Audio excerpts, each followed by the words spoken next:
call is now being recorded.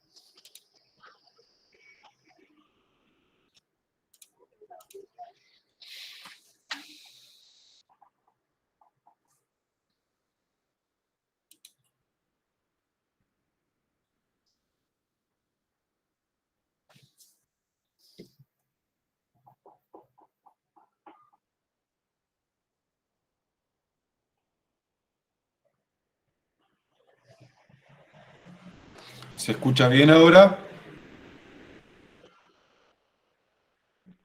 Yo lo escucho con eco. No. ¿Todos escuchan con eco? No, yo escucho bien. No. Vamos a hacer una cosa, vamos a...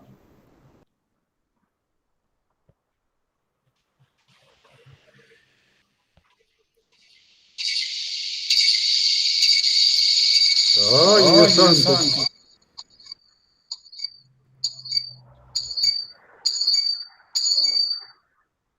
¿Escuchan bien ahora? Ahora sí se escucha doble. Lo que pasa es que no quiero...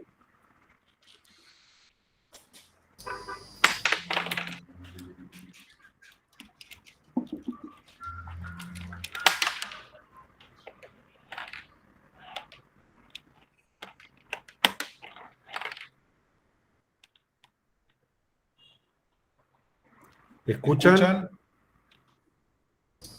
Con eco, profe. Mutee, Sí, profe, me parece que... Claro, pero me parece que está abierto el micrófono en los dos dispositivos. Ah, claro, perdón, que soy Ahora sí, chambón, profe. Bueno, Ahora sí. el problema era el mío. ¿Se fue el eco? Sí, ahora se escucha bien. Sí, profe. Bien. Tengo que elevar el micrófono del volumen yo, si no escucho. Bien, entonces estábamos con el artículo 1, con el título 1, disposiciones generales, capítulo 1, que habla que es un establecimiento, que ya lo que es un establecimiento lo define en la ley 19.587 en el artículo 2, y en el artículo 1 también, si no mal no recuerdo algo dice, pero que también el decreto 351 dice lo que es un establecimiento, lo amplía este concepto. Y el artículo 1 específicamente habla hacia el futuro. Es una mirada del decreto hacia el futuro.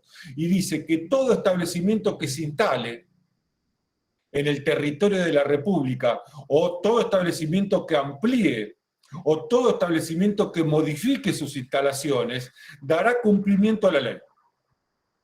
Esto es algo casi obvio en una legislación.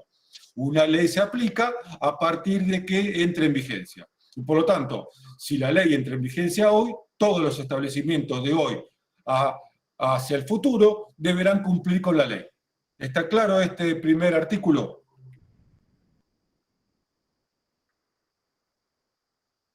Sí, profe. Acá hay un error, acá esto es 9. Lo acabo de ver recién.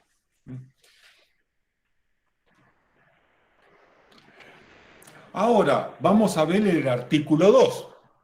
A ver, ustedes deben conocer que las leyes no son retroactivas. Es decir, la ley si sale hoy no aplica para el año 2020, lo que hice en el 2020, en el 2019, en el 2018. Esto más o menos lo tienen claro. Las leyes se aplican desde el momento que entra en vigencia hacia adelante, no hacia atrás. ¿Lo tienen claro esto? Sí, profesor. Sí. Pero el artículo 2 dice lo contrario. ¿Por qué? Porque estamos ante una legislación que intenta preservar un bien mayor como es la vida de un trabajador, o de las personas, en este caso personas trabajadoras. Entonces, el artículo 2 habla del año 79 hacia atrás, hacia el pasado, y dice aquellos establecimientos en funcionamiento, es decir, que a la fecha de promulgación del decreto 351 del año 79 ya estaban funcionando, o que estén en condiciones de funcionar, que no estén en funcionamiento, pero que estén en condiciones de funcionar. Dice, deberán adecuarse a la ley 19.587. ¿Se entiende esto? Entonces, acá vamos a cambiar de vuelta, perdón, me acabo de dar cuenta recién en este momento, que dice 72 y no 79. Entonces, el artículo 1 habla de la obligación de los establecimientos de adecuarse a la ley 19.587 y al decreto, pero para los que se instalen a futuro. Y el artículo 2 dice para los que ya están en funcionamiento o en condiciones de funcionar. ¿Dudas con estos dos artículos? No, profe. No. No.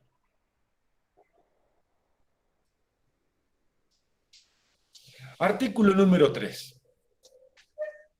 Dice, las firmas comerciales, sociedades, empresas o personas de existencia visible o ideal, que adquieran, es decir, compran, que exploten, o sea, no soy el propietario, pero exploto esa actividad, como por ejemplo la explotación minera. Las empresas de minería no son dueños del territorio, explotan el territorio. Una empresa que extrae petróleo o gas de la tierra no es el dueño de la tierra o del subsuelo. Tiene una explotación. La explotación, por eso se denomina explotación minera. O administren un establecimiento. No soy el dueño, pero por una cuestión, por un contrato que hago con el dueño, administro ese establecimiento. Que esté en funcionamiento o en condiciones de funcionar. Asumen todas las responsabilidades y obligaciones correspondientes a la ley 19.587 y sus reglamentaciones.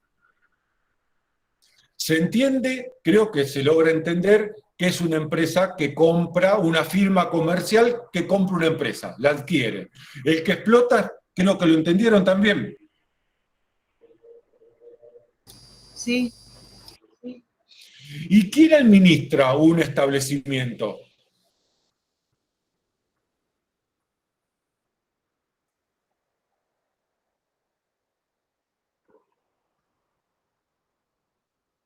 A ver si tienen algo, si se les ocurre.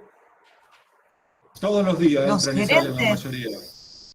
No, eso es un administrador, es un empleado. No es una empresa, es un empleado contratado. ¿El empleador? No, el empleador es el dueño. El propietario es el dueño. ¿Quién administra? ¿A dónde viven ustedes la mayoría?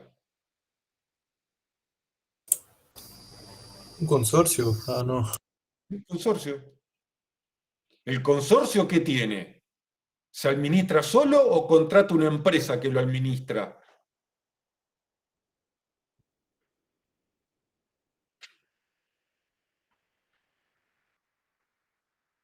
¿Cómo es la situación?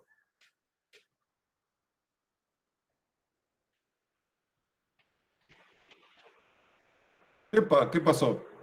¿El consorcio se administra a sí mismo o contrata una empresa para administrar el edificio?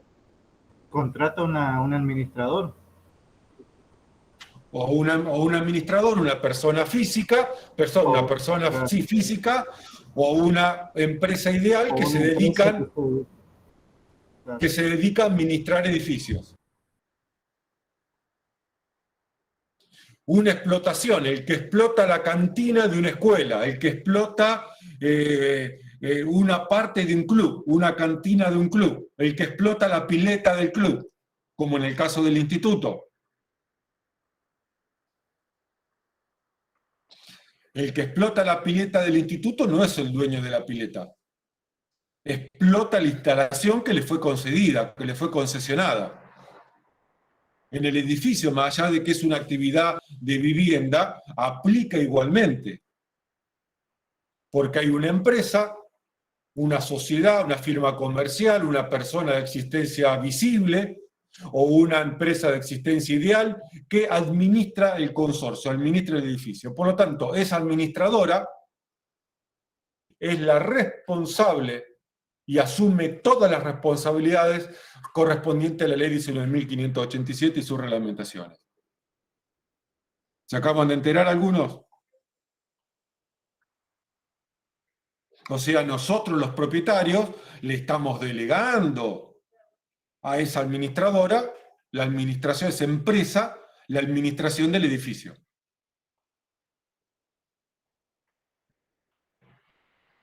Ya hasta ahí entiendo, ya después vienen cuestiones legales que escapan a mi conocimiento y que lo pueden ver con el profesor de legislación. ¿Mm? Digo como para poner 3 situaciones distintas y algunas son bastante más cotidianas de lo que nos parece. ¿Mm? ¿Dudas con esto? No, profe.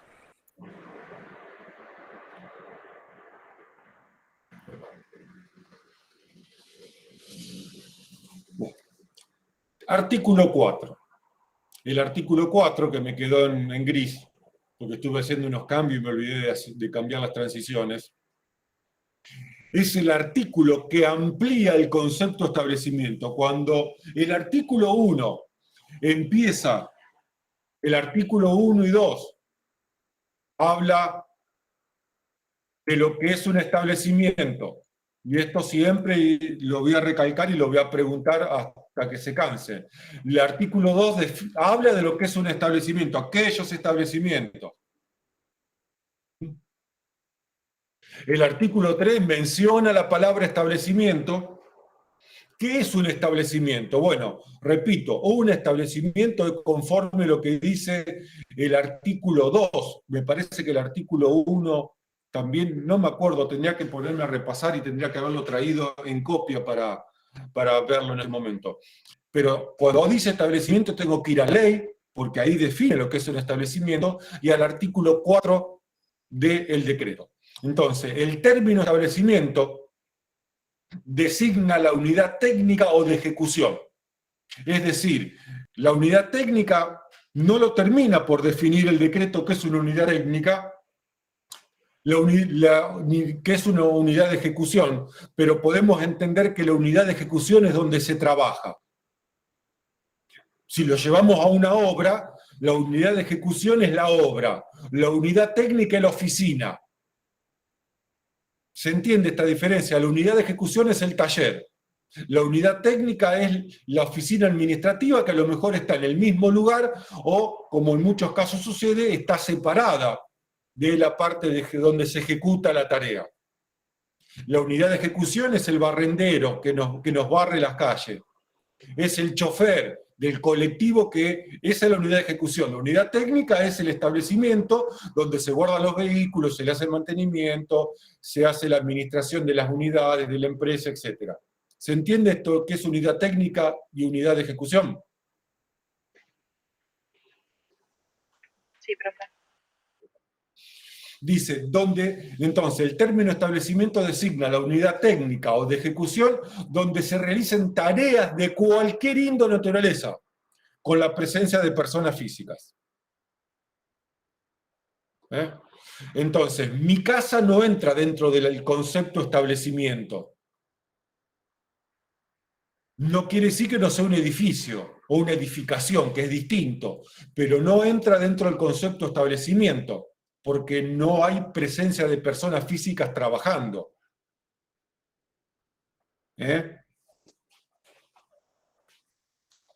Salvo que contrate a alguien para hacer una tarea, entonces ahí entramos en los grises y se transforma mi vivienda en un establecimiento. Pero bueno, ya entramos en la parte fina y delicada y la parte gris de la legislación. ¿Comprendido esto? Sí, profe.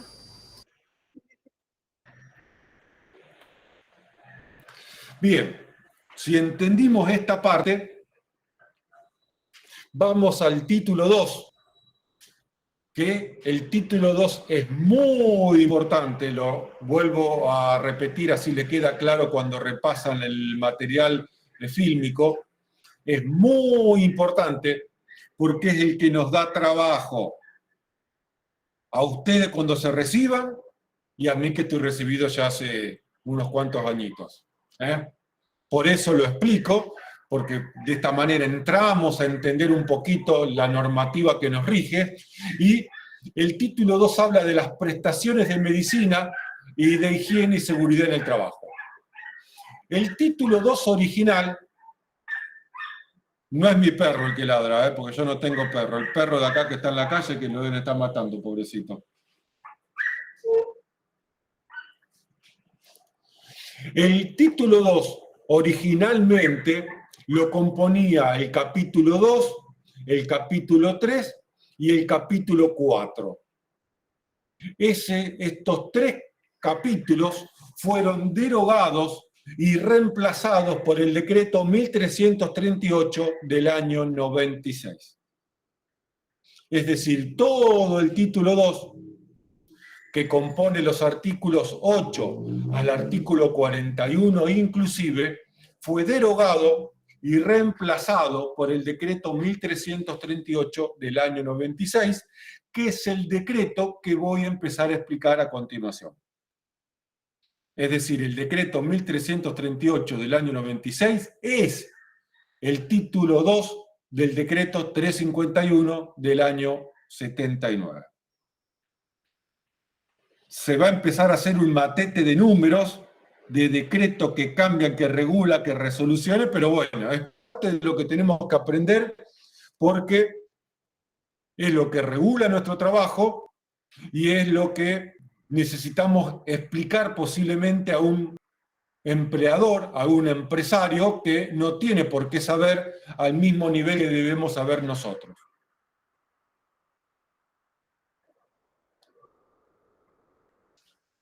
A ver cómo viene esta mano. Este es el artículo 3. El artículo 1 y 2 dice deróguese, apruébese, no son artículos de orden práctico. Vamos directamente a lo concreto, que es lo que regula nuestro trabajo. El artículo 3 es un artículo que es común al servicio de medicina del trabajo y al servicio de higiene y seguridad del trabajo. Y el artículo 3 en su totalidad lo tienen ustedes en pantalla. Así que vamos a empezar a desmenuzar este artículo y a intentar entender a ver qué es lo que quiere decir. La primera parte de este artículo dice: a los efectos del cumplimiento del artículo 5, apartado A de la Ley 19.587. ¿Y por qué está diciendo esto? Recuerden, volvemos para atrás un poquito para recordar. Un decreto reglamenta la ley. El decreto 351 del año 79 reglamenta la ley 19.587. Y el decreto es de orden inferior, jerárquicamente hablando desde el punto de vista legal. Por lo tanto, dice, a los efectos del cumplimiento del artículo 5, apartado A de la ley 19.587. Y para traer a memoria, acá tienen el apartado A del artículo 5. ¿Por qué estará diciendo los efectos del cumplimiento del artículo 5, apartado A de la ley 19.587?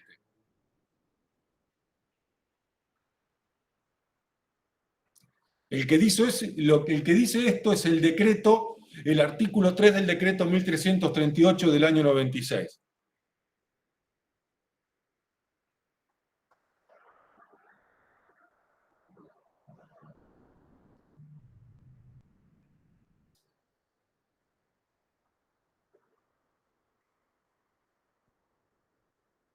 Y porque el decreto está modificando, no está modificando, está agregando información al artículo 5. No. Tibio. Porque el artículo 5 es una ley nacional, o sea que se tiene que cumplir. Y ahí es como que se agrega otras obligaciones. Sí, pero estamos viendo este pequeño párrafo que dice a los efectos del cumplimiento del artículo 5, apartado A. Lo explico de otra manera. En casa hay un reglamento que dice, los chicos tienen que limpiar la pieza. Todos los días limpiar la pieza, tender la cama y colgar la ropa. Entonces yo hago mi tarea y digo, porque mamá y papá me piden y tienen un reglamento que dice que tengo que limpiar la pieza, acá está la foto de que lo hice. Entonces, la ley está diciendo, recuerden el artículo 5 de qué trata. Por eso yo se los copié. El artículo 5 son todos los deberes que tiene que hacer el Ejecutivo, que le establece el Legislativo. El Poder Legislativo escribe la ley y hay un artículo 5 que le dice al Ejecutivo, usted tiene que hacer todas estas tareas. Ese es el artículo 5, ¿lo recuerdan? Entonces el Ejecutivo, ¿qué dice cuando escribe el decreto? Dice, porque la ley me está pidiendo, porque la ley en el artículo 5 apartado me está pidiendo, yo voy a hacer lo que sigue. Vamos para atrás. A los efectos del cumplimiento de la ley 19.587, los establecimientos deberán. Es decir, que lo que va a redactar posteriormente el artículo 3 lo hace porque se lo están pidiendo. Se está justificando. Es decir, yo, Ejecutivo, estoy cumpliendo lo que el Congreso me está pidiendo. ¿Se entiende? Sí, profe, se entiende.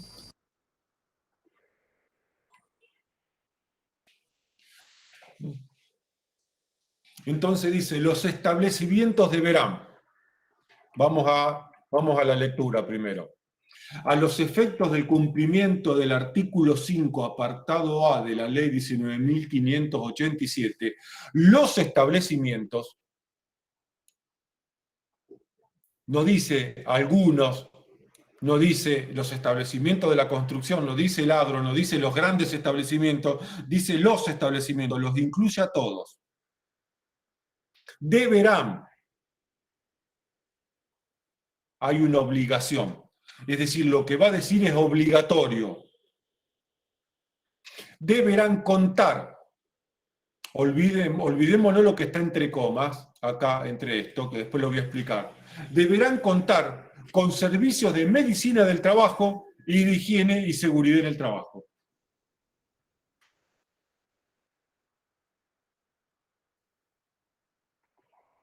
Entonces, ahora se entiende un poquito más la primera introducción. A los efectos del cumplimiento del artículo 5, apartado A de la ley 19.587, está diciendo, porque el Congreso me lo está pidiendo que cree servicios de higiene y seguridad en el trabajo y de medicina del trabajo, yo estoy obligando a los establecimientos a contar con servicios de medicina del trabajo y servicios de higiene y seguridad en el trabajo.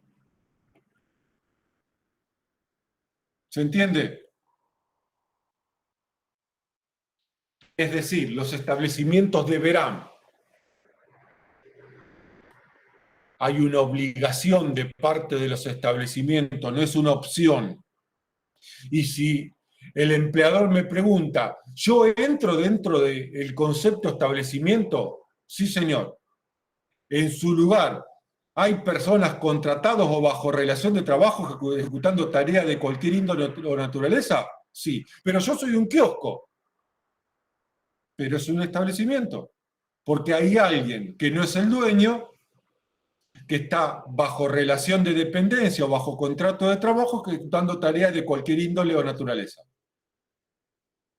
Pero yo soy tengo un peón de taxi. ¿Me convierte en un establecimiento? Sí, señor. A usted, dueño de un taxi que tiene un peón de taxi, lo convierte en un establecimiento. Después vamos a ver qué le pide a cada tamaño de establecimiento. Pero en principio, los establecimientos deberán, obligación, ¿contar con qué?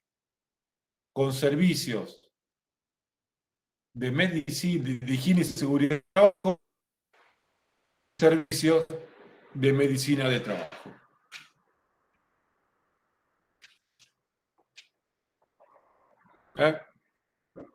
Y está hablando de los establecimientos, podemos decir todos los establecimientos, aunque le estaría faltando la palabra a todos.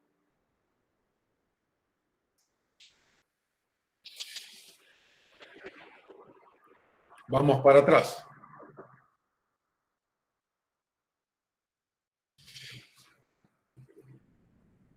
Y dice, los que tendrán como objetivo fundamental. Entonces, ambos servicios, el de medicina de trabajo y el de higiene y seguridad en el trabajo, deberán contar con servicios, estos servicios tendrán que tener ambos un objetivo fundamental. Y este objetivo fundamental es prevenir. La prevención es el objetivo fundamental del servicio de higiene y seguridad en el trabajo y el objetivo del servicio de medicina del trabajo.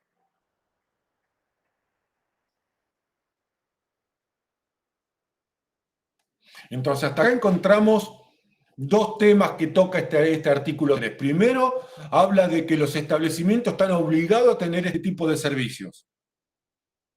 El segundo tema que trata es el de que tienen un objetivo fundamental, que es prevenir en sus respectivas áreas, vamos a terminar de leerlo completo, prevenir en sus respectivas áreas todo daño que pudiera causarse a la vida y a la salud de los trabajadores, por las condiciones de su trabajo, Vamos a dejarla acá.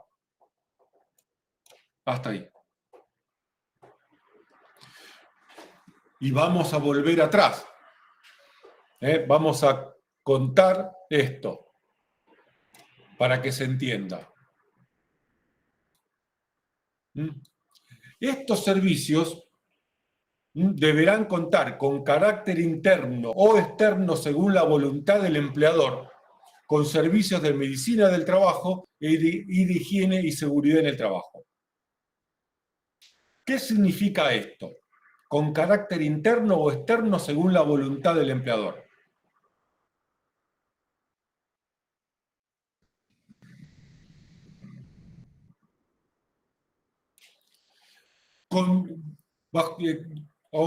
Estoy trabado, qué día trabado hoy. Según la voluntad del empleador, significa que esta decisión es exclusivamente del empleador. El que define es el empleador, el dueño, el titular, el que administra, el que explota. Y que ambos servicios puedan ser externos o externos, puedan ser, internos o externos, viene del título original del decreto 351 del año 79. Que no lo vamos a estudiar, pero se los voy a contar. El título original del decreto 351 del año 79 tiene dos tipos de servicios. Aquellos servicios que le llamaba de carácter internos y aquellos servicios que le llamaba de carácter externo. Un servicio de carácter interno era el que era ejecutado por personal propio de la empresa, por empleados de la empresa, con recursos de la empresa. El responsable de higiene y seguridad, el auxiliar de higiene y seguridad, el médico, el enfermero, eran empleados o son empleados de la empresa y trabajan bajo relación de dependencia. Y llevan adelante su trabajo con recursos o con presupuesto que les da la empresa. ¿Se entiende esto? Como cualquier empleado de la empresa. Entonces, este decreto establecía que determinados tamaños de empresas, si no me equivoco, a partir de 150 trabajadores, tenía la obligación de tener servicios de higiene y seguridad y de medicina del trabajo de carácter interno.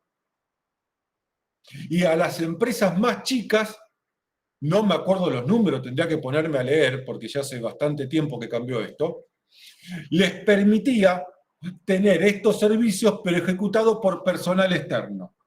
Es decir, que el médico del trabajo, el enfermero, el responsable de higiene y seguridad, el licenciado, el técnico, eran personas tercerizadas, que no eran empleados, estaban contratados bajo una relación, por ejemplo, de monotributo, bajo una relación de servicio. Vos prestás un servicio y yo te pago cuando me facturás, como comprar casco y botines. Entonces, los recursos eran ajenos a la empresa. Un servicio externo está ejecutado por personas ajenas a la empresa y con recursos propios. O sea, si yo me tengo que movilizar a la empresa, yo coloco mi auto, mi vehículo, mi transporte, mi computadora, mis recursos de capacitación, etc. ¿Se entiende la diferencia entre carácter interno o externo? Sí, profe.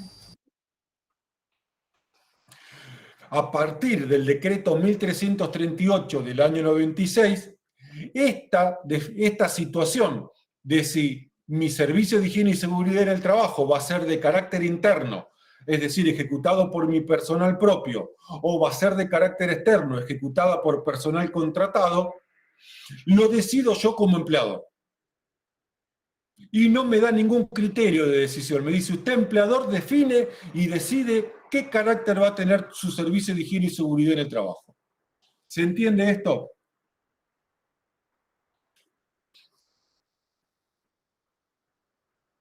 Sí, profe.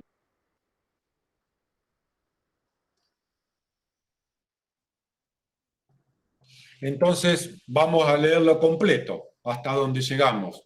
Dice, a los efectos de cumplimiento del artículo 5, apartado A de la ley 19.587, los establecimientos deberán contar con carácter interno o externo, según la voluntad del empleador, con servicios de medicina del trabajo y de higiene y seguridad en el trabajo, los que tendrán como objetivo fundamental prevenir en sus respectivas áreas todo daño que pudiera causarse a la vida y a la salud de los trabajadores por las condiciones de su trabajo. Hasta acá lo que explicamos. Y nos quedan dos temas más. Dice, creando las condiciones, es decir, que ambos servicios deben crear las condiciones para que la salud y la seguridad sean una responsabilidad del conjunto de la organización. Esto es una I, no sé por qué salió una B. Es decir, parte de nuestro trabajo es hacer que toda la organización se haga responsable de la higiene y seguridad en el trabajo.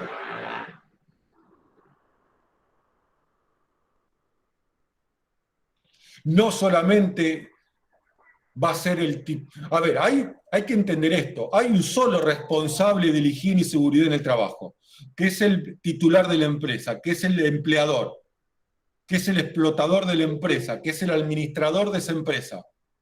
Ese es el principal responsable. Ahora, yo después, si te capacito, si te hago un entrenamiento adecuado, si te doy los elementos, si te doy los recursos, te doy el tiempo, te doy todo, vos también te está volviendo responsable.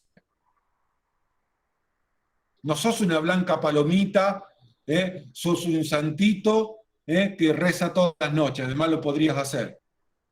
También te volvés responsable porque creé las condiciones para que cada uno de los integrantes de esa organización se vuelvan responsables. Es decir, somos todos responsables, en mayor o menor medida, en mayor o menor grado, podemos ser todos responsables en la medida que hagamos bien nuestro trabajo. ¿Se entendió esto?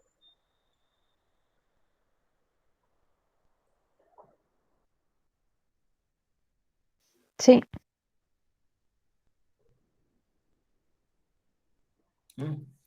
Y el quinto tema que trata el artículo 3, dice, ambos servicios, tanto el de higiene y seguridad en el trabajo como el servicio de medicina del trabajo, dice, estarán bajo la responsabilidad, es decir, el jefe, por ponerle un término, del Servicio de Higiene y Seguridad en el Trabajo y el jefe del Servicio de Medicina del Trabajo tienen que ser graduados universitarios. Ustedes como futuros técnicos no pueden ser responsables del servicio de higiene y seguridad en el trabajo y mucho menos del servicio de medicina del trabajo. Porque estarían haciendo ejercicio ilegal de la profesión. Es como pensar que un enfermero va a recetar un medicamento, o que un enfermero vaya a operar porque el médico faltó y le duele la cabeza. Entonces, bueno, doctor, quédese en casa, opero yo del corazón, no se preocupe. Si lo vi 1000 veces hacer la operación. No. Esto es similar, aunque un enfermero se me pueda ofender. Cuando ustedes logren el título de licenciados en higiene y seguridad en el trabajo, se convertirán en graduados universitarios. Cuando se reciban de técnico, van a ser graduados terciarios, que es un intermedio en la carrera terciaria. ¿Comprendido? Van a meter la pata si lo hacen. Y a veces se olvidan, y esto es pregunta de final, pregunta de parcial, pregunta de todo. Entonces, en este esquema, desordenado porque no lo programé, está todo el artículo número 3. Dice que los establecimientos, y acá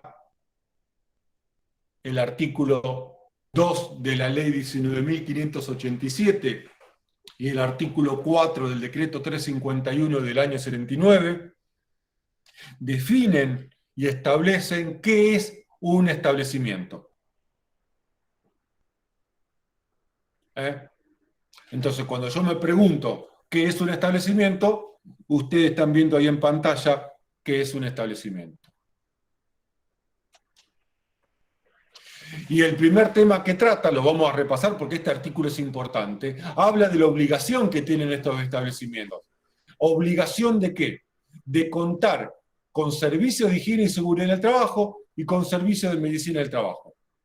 Y ambos servicios estarán bajo la responsabilidad de graduados universitarios. Un técnico en higiene y seguridad en el trabajo, un enfermero, no puede, por más que sea un enfermero licenciado en enfermería, que es un título de grado universitario, no puede hacerse cargo de un servicio de medicina del trabajo. Ya vamos a ver los requisitos además.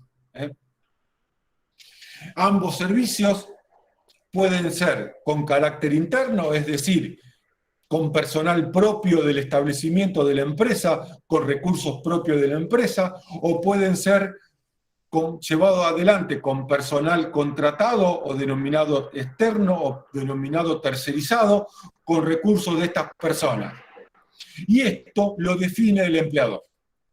No hay ninguna tabla, ninguna orientación para que el empleador decida en qué momento es interno y en qué momento es externo.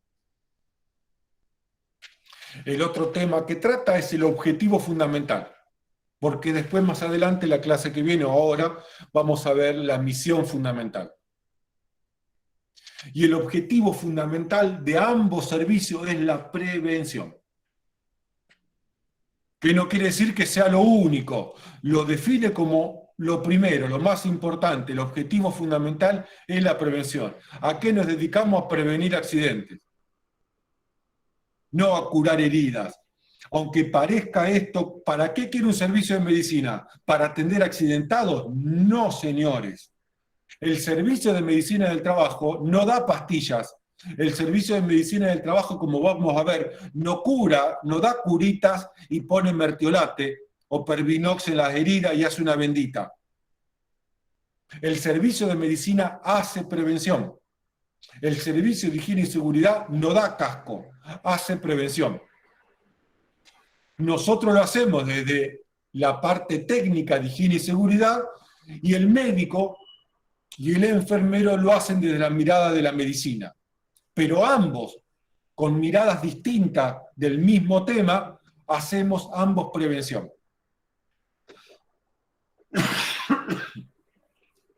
Y ambos debemos crear condiciones para que la salud y la seguridad sean una responsabilidad de todos, de todas las personas que integran esta organización, desde el que barre el piso y desde el portero que me atiende cuando estoy llegando, hasta el gerente o el directivo más alto que tenga la empresa. Cada uno en su escala, cada uno en su nivel que le corresponda a la tarea que está haciendo. Yo no le puedo pedir la misma responsabilidad al que barre el piso que a un gerente o a un director de área. ¿Mm? ¿Dudas con esto? No, profe. Muy bien. Entonces, por la noche de hoy, por ser la primera clase de este tema, vamos a dejar la clase